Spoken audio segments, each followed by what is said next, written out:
اكو بوت، يا الله بشارة خير. بالبدايه بوت النوب، يا الله كائنات هامل ما احب السوالف. المهم اكو بوت سعره 550,000، حلو، دينار عراقي ها عبال دولار.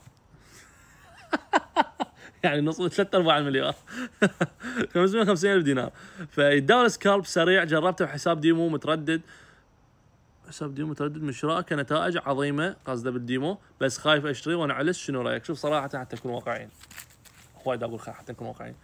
اني ما مجرب بوتات، ولا احب البوتات، ولا راح اجرب بوتات، ولا بالمستقبل راح ابيع بوتات. تدري ليش؟ لان انا عن نفسي مقتنع اقتناع كامل انه البوت والاي اي والذكاء وايا كان، حتى يجي واحد يقول لا هذا البوت مو مثل الذكاء الاصطناعي، هو عباره عن خوارزميات تبرمجها وشو النظام يعيد نفسه. افتهمك والله افتهمك، الله شاهد افتهمك، بس اذا كنت تفتهمني لا اقل اكثر.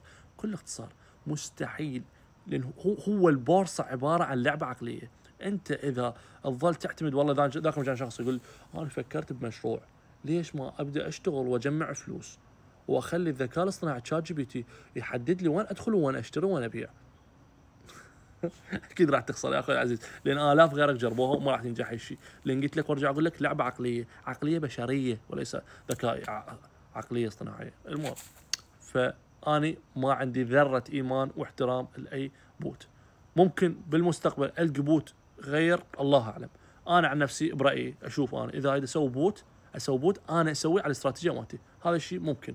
بس مال ما اعرف، قلت لك المستقبل كل شيء بهالدنيا، بس مال حاليا انا بوقتي الحالي ما عندي ايمان ما عندي ذره ايمان باي بوت. بس فما انصحك. كل التوفيق لك والكل.